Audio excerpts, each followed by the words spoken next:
Hello বন্ধুরা, সবাই কেমন আছেন? আশা করি ভালোই আছেন। তো আগের পর্বে আপনারা দেখেছিলেন আমরা কলকাতা থেকে পৌঁছেছিলাম দারিংবাড়িতে, আর এই পর্বে আমরা আপনাদের দারিংবাড়ি ঘুরিয়ে দেখাবো। তাহলে চলুন আর কথা না বাড়িয়ে শুরু করা যাক। গুড মর্নিং সবাইকে ফ্রম দারিংবাড়ি।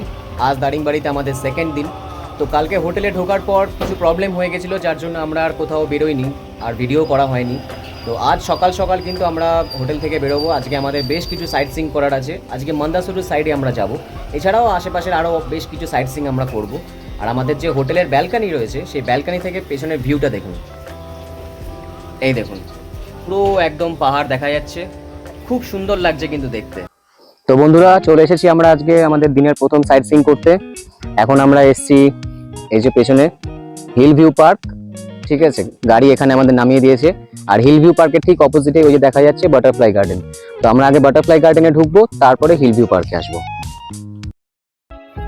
বাটারফ্লাই গার্ডেনের এন্ট্রি টিকিট মাথাপিছু 15 টাকা। মেন গেটের পাশের এই কাউন্টার থেকে টিকিট কেটেই আমরা ভিতরে প্রবেশ করলাম।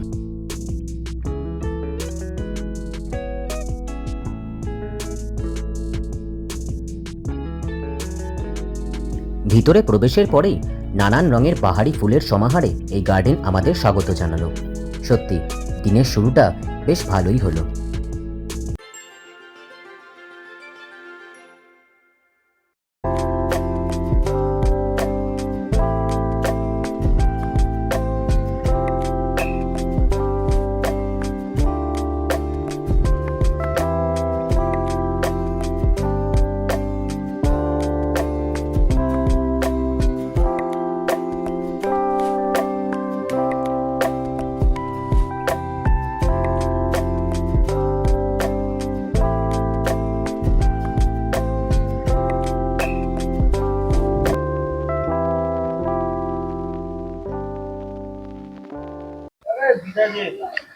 বাটারফ্লাই গার্ডেনের ভেতরে এখানকার যে আদিবাসীরা রয়েছে তাদের কিছু মূর্তি এখানে তৈরি করা আছে, দেখতে কিন্তু খুব সুন্দর লাগছে। আর এখানে সবাই এখন পোজ দিয়ে ফটো তুলতে ব্যস্ত।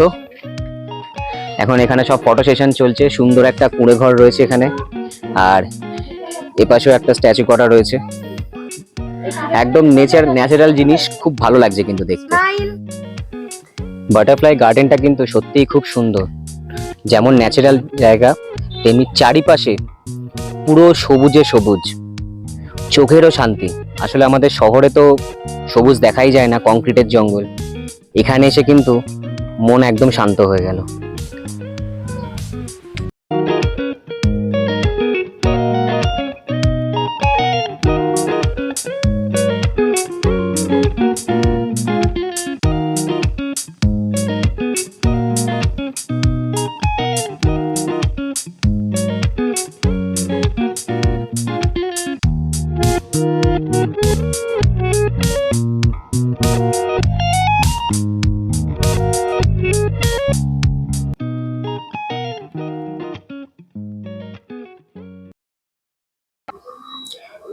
এই হলো হিল ভিউ পার্ক, আর এই হলো এন্ট্রি পয়েন্ট। এখানে টিকিট কাউন্টার রয়েছে। এখানে কিন্তু মাথাপিছু 10 টাকা করে টিকিট লাগে ঢুকতে।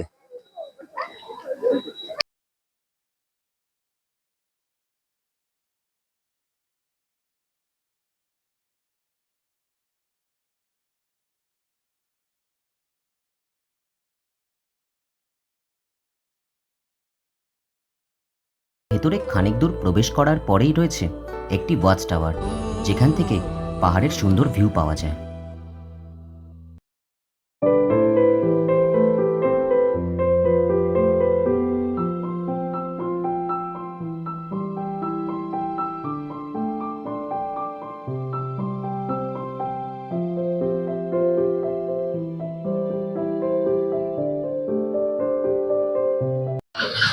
তো হিল ভিউ পার্ক আর নেচার পার্ক দেখে আমরা এখন চলে এসেছি এমু পার্ক দেখতে। এমু পার্কের এখানে একটি রিসর্টও রয়েছে, পানাকা ইকো রিসর্ট। আর এই যে এখানে এমু পার্কের এখানে এন্ট্রি ফি রয়েছে। এন্ট্রি ফি হলো মাথাপিছু 10 টাকা করে। তো এই গেট দিয়ে ভেতরে ঢুকতে হবে। চলে এসেছি আমরা এমু পার্কে এমু পাখি দেখতে। এই যে এমু 1 2 3 4 5, মোটামুটি গোটা 5 এমু পাখি দেখতে পাচ্ছি। এই যে দেখুন, এদের ঠোঁট কিন্তু খুব শক্ত হয়, এরা উঠতে পারে না কিন্তু ভালো জোরে দৌড়তে পারে। কথা হচ্ছে আমাদের তো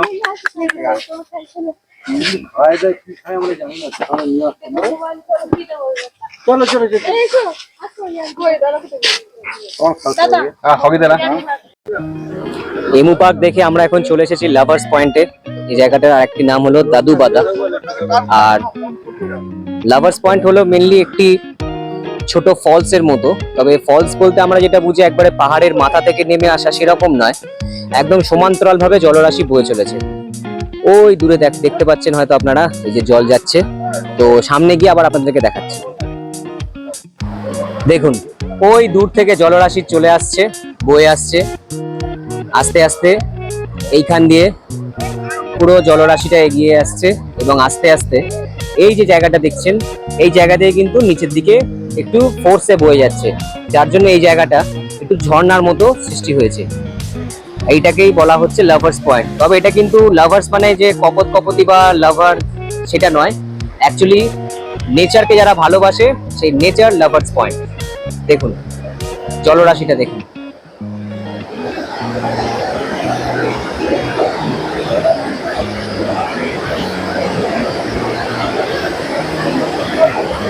যথেষ্ট জল আছে এবং যথেষ্ট ফোর্স কিন্তু এই জলে।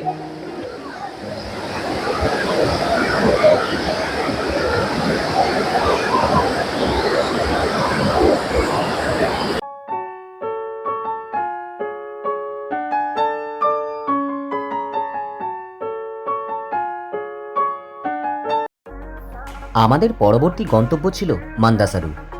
দারিংবাড়ি থেকে মান্দাসারুর দূরত্ব 32 কিলোমিটার, সময় লাগে 1 ঘন্টা মতো।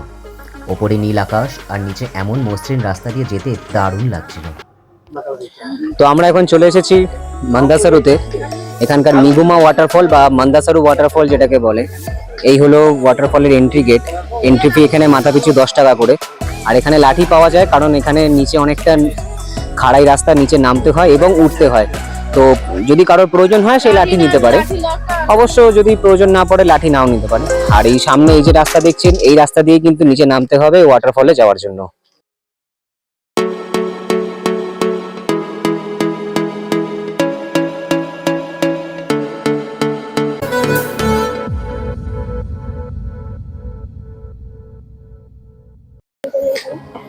কিছুটা নামার পরেই এখানে একটা সাইনবোর্ড রয়েছে।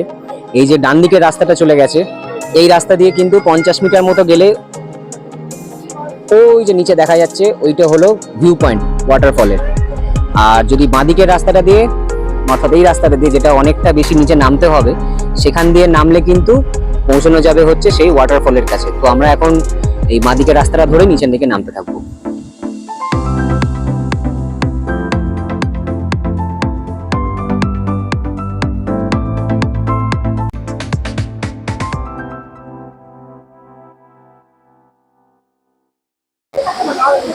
যেখান থেকে রাস্তাটা দুভাগে ভাগ হয়ে গেছে, সেখান থেকে 200 মিটার মতো নেমে আসার পরে চলে এসেছি আমরা একদম ফলসের সামনে।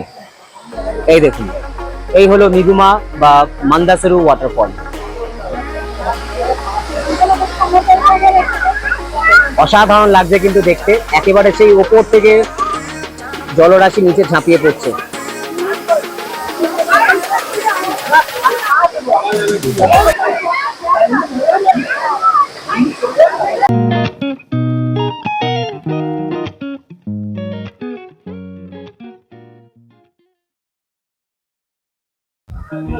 এখন চলে এসেছি মান্দাসারু নেচার পার্কের যে ওয়াচ টাওয়ার সেখানে। আর এখান থেকে দেখুন দূরের দৃশ্যটা অসাধারণ লাগছে। যত দূর চোখ যাচ্ছে শুধুই পাহাড় আর পাহাড়, পুরো মান্দাসারু ভ্যালিটা দেখতে পাওয়া যাচ্ছে। আর ওই যে দূরে দেখছেন এই একটি পাহাড়, আর ওই দূরের একটি, দুটো যে ন্যাড়া পাহাড়ের চূড়ো দেখা যাচ্ছে বা মাথা দেখা যাচ্ছে, সেগুলোকে এখানকার লোকেরা বলেন নাকি যে ম্যাগনেটিক হিল, অর্থাৎ নো ফ্লাইং জোন, অর্থাৎ সেখান দিয়ে নাকি কোনো হেলিকপ্টার বা প্লেন উঠতে পারে না, কারণ ওখানে নাকি ম্যাগনেটিক ফিল্ড অনেক বেশি এফেক্টিভ। তবে জানি না সেটা সত্যি মিথ্যা বলতে পারবো না, এখানকার লোকেরা তাই বলেন। তবে দূরে দেখুন, যত দূর দেখা যাচ্ছে একেবারে পাহাড়ের ভ্যালিতে পুরো ছেয়ে আছে। দারিংবাড়িকে উড়িষ্যার কাশ্মীর বলা হয় কেন, সেটা এইসব জায়গায় না এলে বোঝা যেত না। হ্যাঁ, হয়তো কাশ্মীরের মতো সেই উচ্চতা বা সেই সৌন্দর্য এখানে নেই বা সেই ঠান্ডাও এখানে নেই, তবে এখানকার যে প্রাকৃতিক পরিবেশ, এখানকার যে পাহাড়, তার সৌন্দর্যই আলাদা। তো মন্দাসরুতে এখন আমরা লাঞ্চ করতে চলে এসেছি।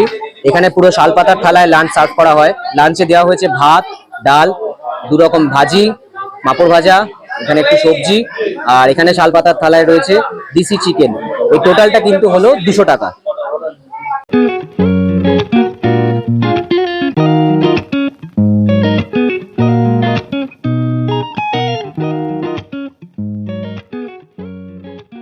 তো চলে এসেছি আমরা আজকে আমাদের একদম শেষ ডেস্টিনেশন, মানে আমাদের যে আজকে সাইট সিইং এর শেষ পয়েন্ট।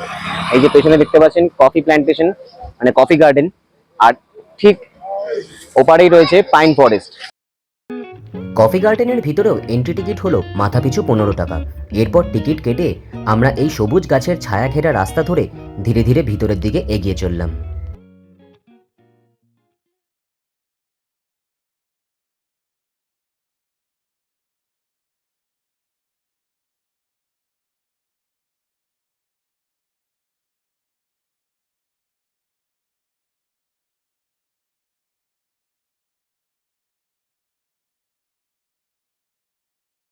রত্না একটা ছোট্ট ডাল পেয়েছে, সেই ডালে এই দেখুন এরকম অনেক কফি রয়েছে, কিন্তু হ্যাঁ। এই কফিগুলো সবই কাঁচা। হুম। এই কফিগুলো আশা করি কিছু কোনো কাজে লাগবে না, কিন্তু আমার খুব ভালো লাগলো বলে আমি এটা পেলাম বলে নিয়েছি কফিগুলো। এর মধ্যে একটা পাকা রয়েছে, মানে এই কোনো মতে জাস্ট পেকেছে, কিন্তু এটা যখন পুরো কালো হয়ে যায় তখন সেটাকে প্রসেস করা হয়, তার আগে এটা কিছু কোনো কাজেই লাগে না। কফি গার্ডেনের ভেতরে এখানে একটা ছোট্ট ক্যাফে দেখতে পেলাম, এটার নাম দারিংবাড়ি ক্যাফে। আর ঠিক তার পাশেই রয়েছে বাচ্চাদের খেলার জন্য একটি পার্ক। এই দারিংবাড়িতে এরকম যত আমরা পার্কে ঘুরলাম, সব জায়গাতেই কিন্তু বাচ্চাদের খেলার জন্য পার্কের ব্যবস্থা করা আছে। ছোটদের পার্কে গিয়ে আমাদের গ্রুপের বাকি মেম্বাররাও তাদের হারানো শৈশব ফিরে পেয়েছিলেন, তাই তারাও বেশ খানিকক্ষণ মজা করে নিলেন। কফি গার্ডেনেই এই যে দেখছেন, এই যে লম্বা লম্বা গাছের ওপর থেকে একেবারে পুরো লতানের গাছ, যেগুলো পুরো গাছটাকে ঘিরে রয়েছে, এগুলোই কিন্তু হলো গোলমরিচের গাছ। ভালো করে দেখুন, এই দেখুন প্রচুর এরকম গোলমরিচ হয়ে রয়েছে। এগুলো কিন্তু এখন কাঁচা, যখন এগুলো পেকে একেবারে কালো হয়ে যায় তখনই এগুলোকে মশলা হিসেবে ব্যবহার করা হয়। এখানে এই যে দেখছেন যত এই ধরনের গাছ রয়েছে, এই লম্বা লম্বা যে গাছগুলো, সব গাছেই কিন্তু এই গোলমরিচের লতানে গাছ একেবারে ছেয়ে রয়েছে। আর সেসব জায়গাতে এই দেখুন সব গোলমরিচ হয়ে রয়েছে। কফি গার্ডেনের বাইরে এই যে এখানে মহিলারা সব কফি, বিভিন্ন রকমের মশলা অর্থাৎ হলুদ, গোলমরিচ, দারচিনি সব কিছু বিক্রি করছেন। আপনারা চাইলে এখান থেকে এসব কেনাকাটি করতে পারেন। কফি গার্ডেন দেখে আমরা আর পাইন ফরেস্ট দেখলাম না, তার কারণ আমাদের দেরি হয়ে যাচ্ছিল। আমরা এখন চলে এসেছি সানসেট পয়েন্টে। এই যে দেখছেন এখানে সব গাড়ি দাঁড়িয়ে রয়েছে এবং সমস্ত পর্যটকরা কিন্তু এখান থেকেই দেখছেন দারিংবাড়ির সেই সুন্দর প্রাকৃতিক দৃশ্য, সানসেটের দৃশ্য। দেখুন আকাশটা দেখুন, অদ্ভুত রকম লাগছে। আর দূরে দেখুন সানসেট হয়ে গেছে, কিন্তু তারপরেও এখনও সেই আভাটা রয়েছে এবং দূর দূরান্তে যত দেখতে পাচ্ছি পাহাড়ের ওপরে কিন্তু একটা অদ্ভুত রকম আলোর খেলা।